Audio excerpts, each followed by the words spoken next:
Mangulang toh. Boten terus ke. Mengulang dia. Nggih, mangulang. Hafal. Oh nggih, murojaah.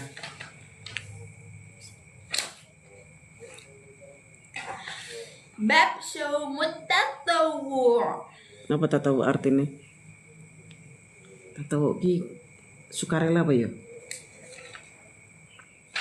Khususan Bismillahirrahmanirrahim.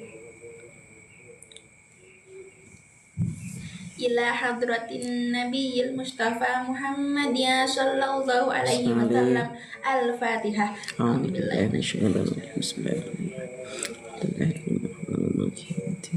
Iya kerap Summa ila hadrati ikhwanihi minal anbiya'i wal mursalin wal awliya'i wal syuhada'i was sholihin was sahabati wat tabi'in wal ulama'i wal musannifin wa jami'il malaikatil muqarrabin wa khususan ila abaina wa ummahatina wa ajdatina wa jaddatina wa masyayikhina wa masyayikhihim walam kita ma'ana hawa nisbi sambil jami' ahlul kubri fi majlisina hada. Al-Fatihah. Alhamdulillah. Bismillahirrahmanirrahim. إياك نعبد وإياك نستعين اهدنا الصراط المستقيم صراط الذين أنعمت عليهم غير المغضوب عليهم ولا الضالين آمين. Khususon ialah ibu khairul ummatin. Semoga diberi kepahaman dalam mempelajari Amin. hadis. Amin amin. Bismillahirrahmanirrahim. Bab Shaumut Tatawwu, mengulang yang kemarin. Jadi Barang siapa yang berpuasa pada hari Arafah, maksudnya berpuasa Arafah, keutamaannya adalah menghapus dosa setahun sebelum dan setahun sesudah yang akan datang. Jadi 2 tahun dihapusnya itu Arafah. Bedanya sama Asyura apa? Kalau Asyura 1 tahun sebelum saja. Jadi perbedaannya keutamaannya itu lebih pada Arafah. Terus puasa Arafah itu pada tanggal berapa? Tanggal 10 Muharram. 9 Dzulhijjah. 9 Dzulhijjah itu puasa Arafah. Terus 8 Dzulhijjah itu Tarwiyah. Terus puasa Asyura itu pada tanggal 10 Muharram. 9 Muharram itu namanya puasa Tasu'a. Kayak tutulan wae. Terus kita hilang tadi. Keutamaannya puasa Asyura dan Arafah itu maksudnya menghilangkan dosa-dosa kecil, yakni dosa yang berhubungan dengan Allah Subhanahu wa taala, bukan dosa yang berhubungan dengan adami. Maksudnya seperti contoh begini kok. Begini kok pripun? Contoh begini kok lah, semisal A dengan B, A mempunyai masalah dengan B, sedangkan A itu mengajak B. Namun contoh kecilnya kita tuh ngerasani uang pada wae mangan daging. Nah, itu kita tuh tidak boleh guys, kayak itu karena apa? Kita tuh sama saja nanti makan daging bangkai orang yang kita rasani. Betul. Terus Maka dari itu sama saja contoh dosa yang berhubungan dengan hak adami, karena cara kita menghilangkan dosa tersebut bukan dengan berpuasa tadi, tapi dengan saling memaafkan atau bertobat kepada Allah Subhanahu wa taala. Terus puasa hari Senin itu puasa yang sangat disunahkan oleh Rasul. Karena apa? Karena pada hari Senin itu ada 3 sebab, yakni hari diutusnya Nabi menjadi Rasul, hari di mana Nabi diturunkan wahyu oleh Allah Subhanahu wa taala, dan hari di mana Nabi dilahirkan, yaitu Maulid Nabi itu pada hari Senin. Terus dinamakan Arafah karena apa? Karena pada waktu itu orang yang sedang berhaji sedang berwukuf di Arafah. Maka dari itu kita disunahkan. Karena apa? Disunahkan bagi orang yang tidak haji untuk berpuasa Arafah. Karena apa? Karena agar pahalanya sama besar dengan orang yang sedang berwukuf di Arafah dan merasakan hal yang sama namun dengan cara berpuasa. Barang siapa yang berpuasa penuh di bulan Ramadan selama 30 hari lalu dilanjutkan 6 hari setelah bulan Syawal setelah tanggal 1, maka dia sama saja berpuasa selama 1 tahun. Kecepatan le omong. Kayak nerangke ustazah lo. Terus Barang siapa yang berpuasa dalam keadaan berperang, maka Allah akan menjauhkan orang tersebut dari api neraka selama 70 tahun.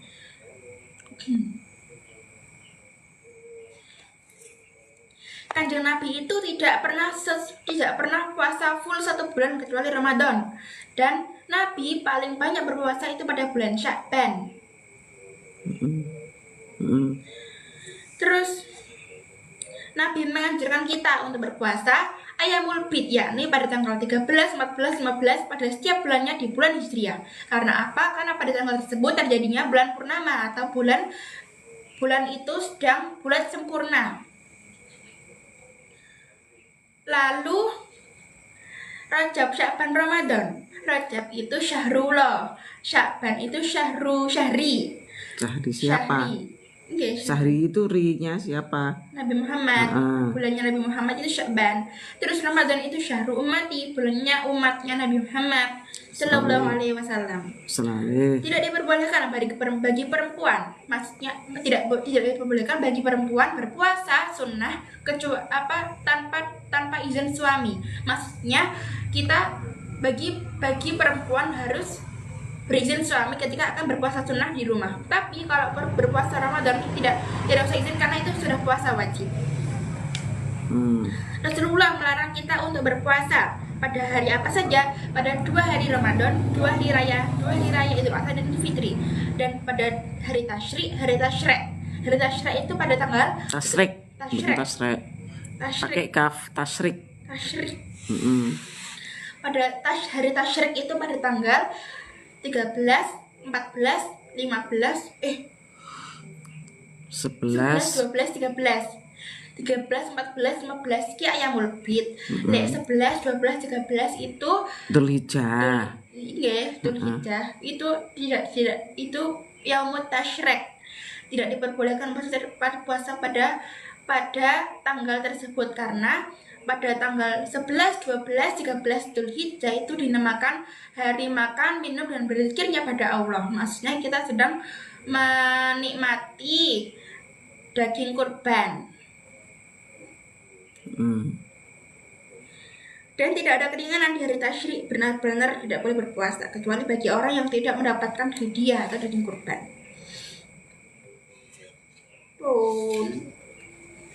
Ditambah bab no. Tidak ada puasa selamanya, maksudnya kita tidak boleh berpuasa berhubung-hubung, berlanjut-lanjut, maksudnya tidak berbuka sama sekali hingga keesokan harinya berpuasa lagi, ini tidak boleh. Dan kita tidak boleh juga berbuka terus, dan tidak ada berbuka selamanya, maksudnya tidak berpuasa sama sekali. Allah lebih menyukai kita sesuai aturan. Waktunya puasa ya puasa, kayak berbuka.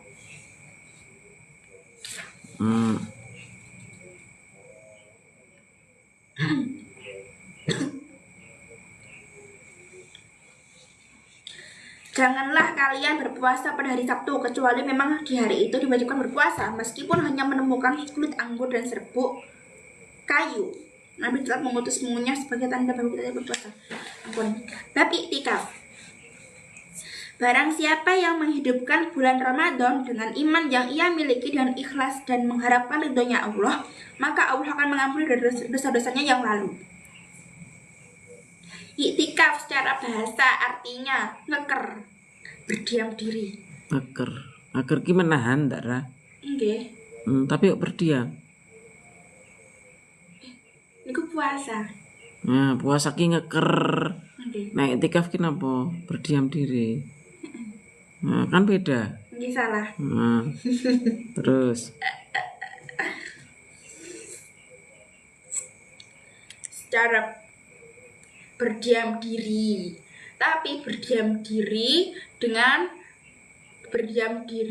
ten pundi mawon, ten masjid. Berdiam diri di masjid dengan berzikir pada Allah, dengan mengharap ridho Allah, dan kita tidak boleh melakukan aktivitas apapun. Iktikaf niku. Berarti mek maneng dikir duduk gitu. Wah, kula tahu dijelaskan masalah-masalah iktikaf kali gurune kula, tapi niku wis kula ngantuk. Alah. Tujuan iktikaf adalah menghidupkan bulan Ramadan agar selalu berzikir dan selalu ingat Allah. Jadi kita iktikaf itu udah berniat iktikaf aja, itu sudah dihukumi iktikaf. Jadi iktikaf itu pahalanya besar karena di situ kamu sedang berkhusyuk dan mengharap ridha Allah dengan cara berzikir, itu sudah cukup. Nabi pada malam 10 hari terakhir Nabi pada 10 hari malam terakhir membangunkan orang yang tidur di sebelah beliau dan menghidupkan malam-malam di bulan Ramadan tersebut iktikaf. Iktikaf lebih dianjurkan di 10 hari terakhir bulan Ramadan. Karena pada iktikaf pada 10 hari terakhir bulan Ramadan itu pahalanya sangat besar. Rasulullah beriktikaf pada 10 hari bulan Ramadan karena salah satu dari bulan tersebut akan terdapat malam Lailatul Qadar. Nabi biasanya ketika hendak niat iktikaf, beliau akan sholat subuh terlebih dahulu. Nabi ketika sedang beriktikaf, ini aslinya ada hadisnya, tapi hadisnya bantah betul. Nabi ketika sedang iktikaf, beliau tidak akan keluar dari masjid sampai-sampai beliau mengutus Sayyidah Aisyah untuk menyisiri beliau dari rumah agar iktikaf beliau tidak batal. Rumah Sayyidah Aisyah itu berdekatan dengan masjid. Sunnahnya orang iktikaf adalah dalam keadaan puasa, dilaksanakan di Masjid Agung. Tidak boleh menjenguk orang yang sakit, tidak boleh menyaksikan jenazah, tidak boleh menyentuh lawan jenis, tidak boleh keluar kecuali dengan hajat yang mendesak, yang benar-benar mendesak. Bagi orang yang iktikaf dalam keadaan puasa, maka puasanya tidak boleh untuk orang lain, harus puasa untuk dirinya sendiri. Bagi orang yang iktikaf dalam keadaan puasa, maka puasanya tidak boleh untuk orang lain, harus puasa untuk diri sendiri. Maksud dipun? Nggih, Mas iki poso-poso mboten masake wong kan wonten ta orang sudah meninggal dibadalke puasane, disaurke ngoten niku. Gak oleh iktikaf. Maksudnya pas iktikaf harus puasanya untuk dirinya sendiri aja. Sahabat Nabi bercerita tentang mimpi mereka, yakni malam Lailatul Qadar turun di antara 7 hari terakhir bulan Ramadan. Barang siapa yang ingin menemui malam tersebut, maka tidurnya dikurangi dan ibadahnya diperbanyak. Nabi berkata tentang Lailatul Qadar, yakni jatuh pada malam tanggal 27.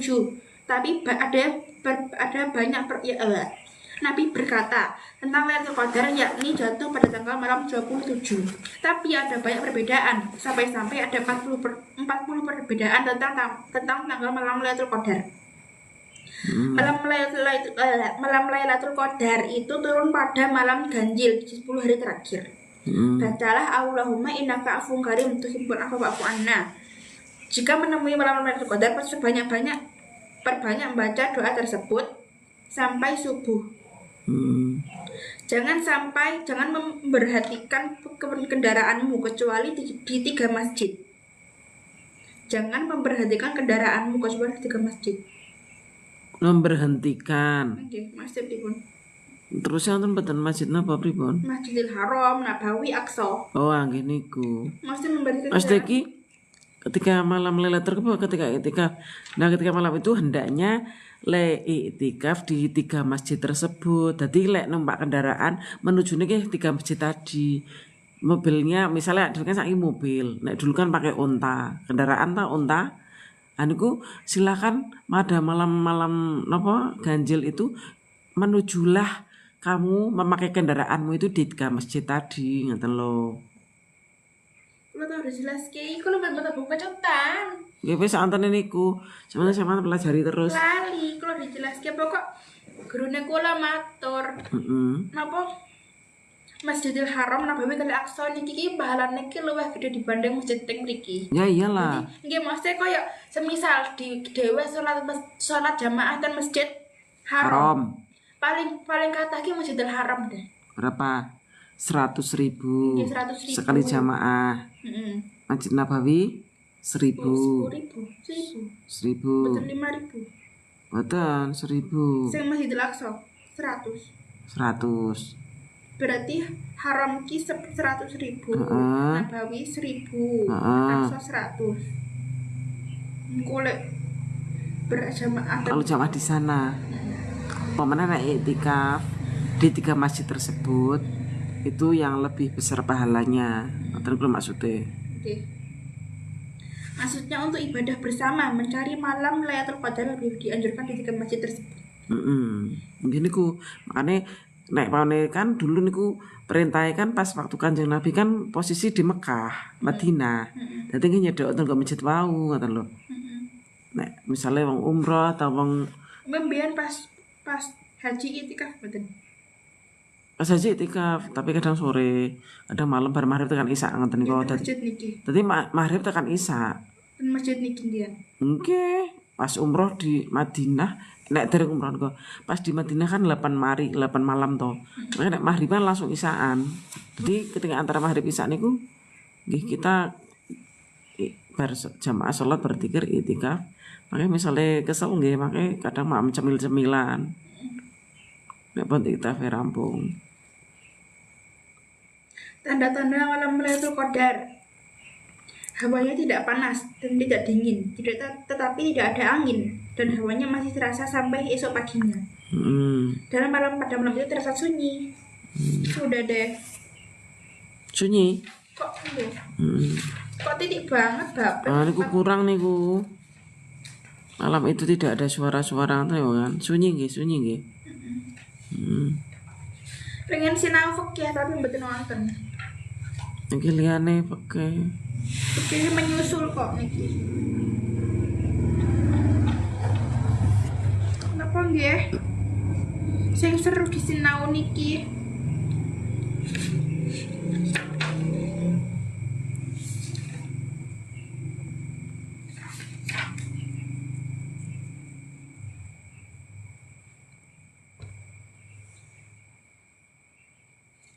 Dua tiga.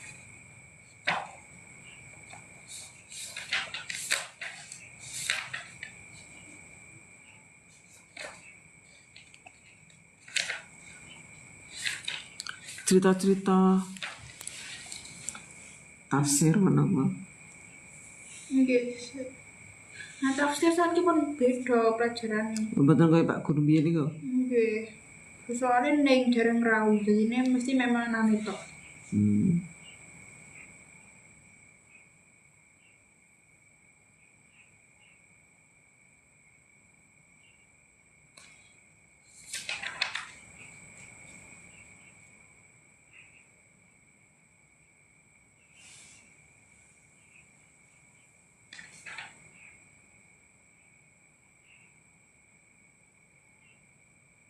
Kisos ki napa? Kisos ki lange hukuman setimpal to. Potong tangan misalnya dia nyawa dengan nyawa, ngoten kan lho. Tangan dengan tangan, jiwit dengan jiwit, ngoten ku lho. Nek tartas isine hukum-hukum tok. Nek apa? Tartas syirik. Hukum-hukum dalam Islam. Uslubul Quran fit talabi wa tahir. Gaya bahasa Al-Quran dalam menuntut dan memilih. Al-Quran dalam menuntut perbuatan-perbuatan mempunyai 10 gaya bahasa. 1. Syarihul amri, perintah yang jelas. Innallaha ya'muru bil adli wal ihsani wa ita'i dzil qurba. Surat An-Nahl. Sesungguhnya Allah menyuruh kamu berlaku adil dan berbuat kebajikan, memberi kepada kaum kerabat.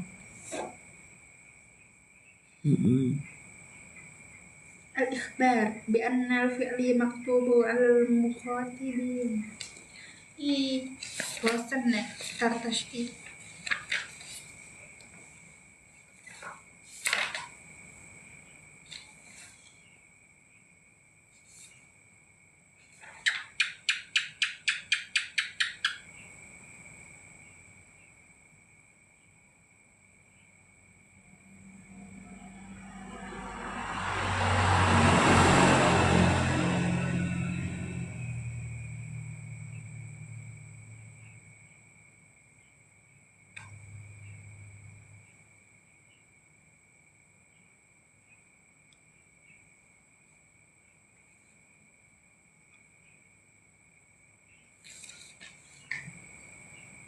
tafsir. Hmm. Ayat 30, wa may yaf'alu dzalika ila akhirih. Ayat ini memberikan peringatan kepada orang yang melanggar hak orang lain dan menganiaya dengan memasukkannya ke dalam api neraka, yang demikian itu sangat mudah bagi Allah karena tidak ada sesuatu yang dapat membantah atau menghalang-halanginya. Ayat 31, antajtanibu ila akhirih. Perintah dalam ayat ini meminta agar orang yang beriman menjauhi dan meninggalkan semua pekerjaan atau perbuatan yang berakibat dosa besar. Meninggalkan semua dosa besar itu bukan hanya sekedar menghindarkan diri dari siksaan, tapi juga sesuatu amal kebajikan yang dapat menghapuskan dosa kecil yang telah diperbuat.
Pun nih. Mon, kantuk.